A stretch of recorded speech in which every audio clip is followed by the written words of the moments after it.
I'm Jeremy, I'm Calvin. and last time we talked about... And we're back.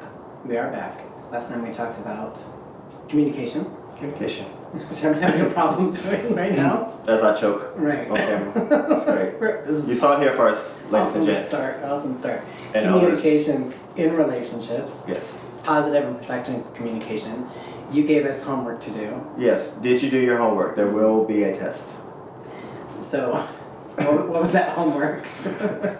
Well, the homework is very simple. We were talking about communication and really being direct with what you ask your partner. So the question, or the homework rather, was take this week or take this the next opportunities to really ask direct questions to your partner. Instead of asking, what are you doing tonight? Be more direct and say, are you planning to do anything tonight? Because I would like to go watch a movie, or I was thinking about going out to eat tonight. Would you like to do that? Just being very direct, and then hopefully you saw some good results from that, and you got direct answers back. And you said something to us last time. You said you're looking for a direct answer, not the answer you want. correct. Right? Now, let's talk about that. That was very smart of me. You might...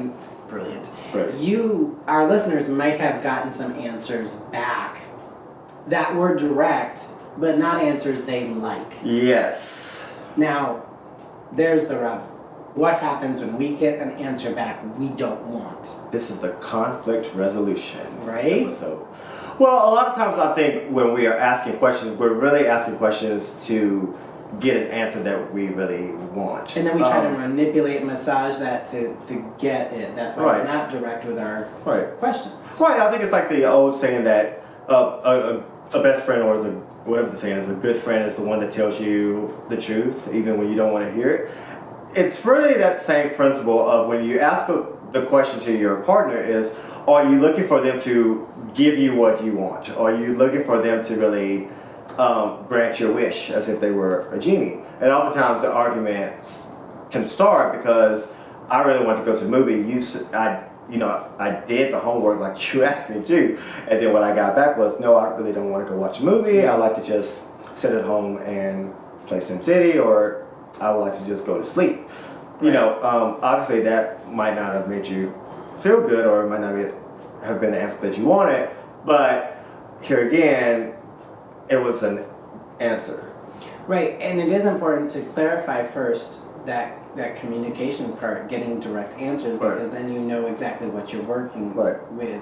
So then the next part to that would be, if you do get an answer that you don't like, Mm-hmm. number one, your response to it is so important. Talk to Mhm. us about responding to something that we don't like.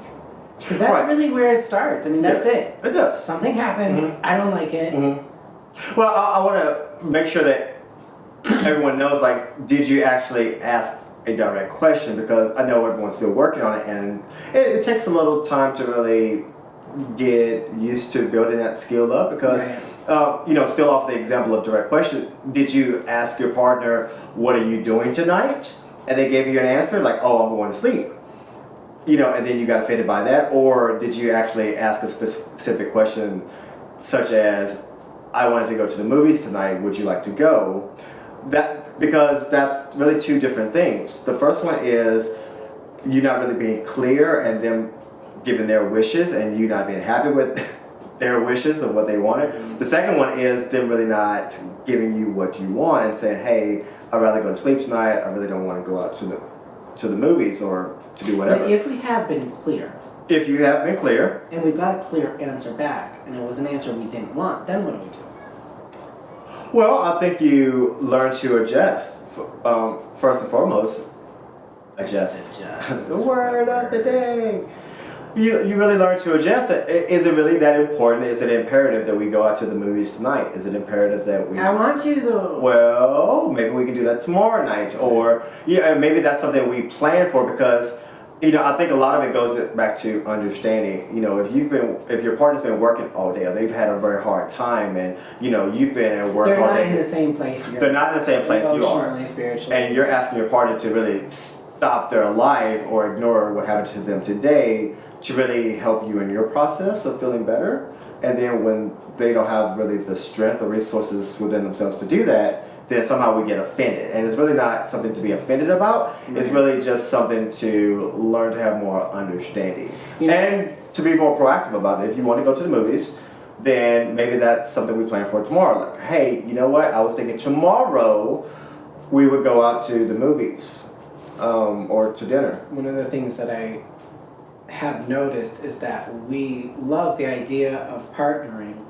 but oftentimes we get into the relationship, both people, and they're still acting like single people. Right. Because if you're single, then you can call the first friend, and then the first friend says no, and so you call the second one, you go and you keep calling till you find someone that agrees with you. Right. The problem is, you try then to do that with that one person is never going to agree with you 100% of the time. Right, and then if you choose to go out without them, then you deal with another problem of you left me and you abandoned me, and we don't ever do things together. And so how do you go through this whole process of,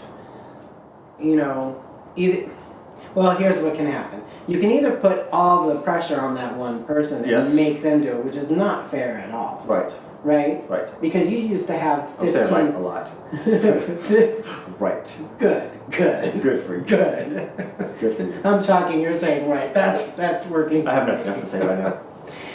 So you have, you used to have 15 people that you could ask things for and get an answer you wanted. Yes. Now you have one person, they're not giving you it 100% of the time. Well, we still can do that, but we do that on Facebook now. We do it on Facebook now. But not that anything's wrong with Facebook. We haven't transitioned into the real idea of partnering, and partnering is a give and take.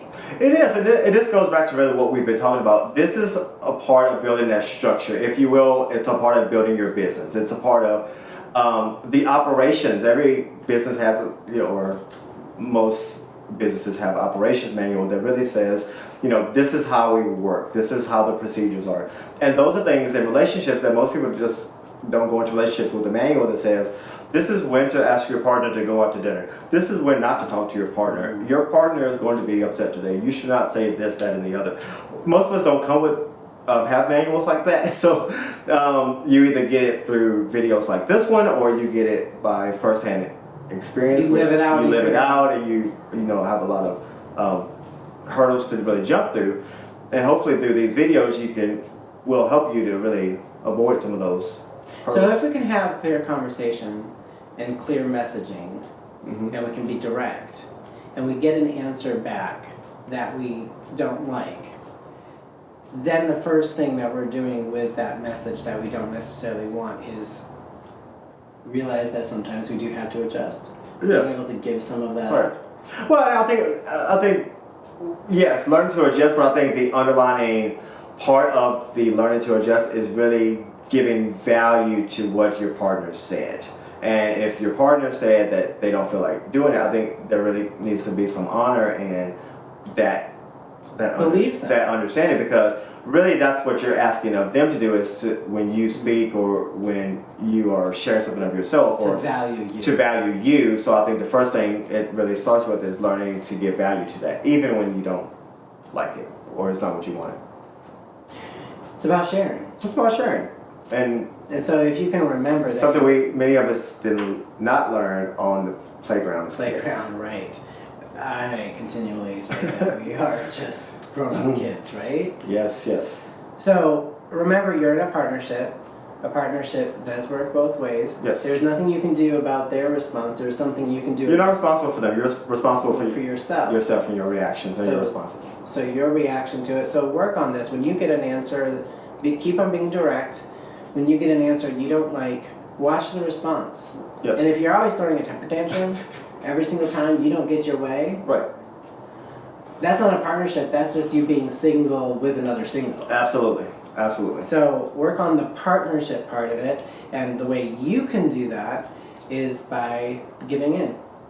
Yes, and as you're doing that, give us feedback. Let us know how it's going, and let us know the things that you're learning from it, or the things that you're not learning from it, and and we'll help you through the process. Right. All right. We'll see you next time. See you next time. Bye.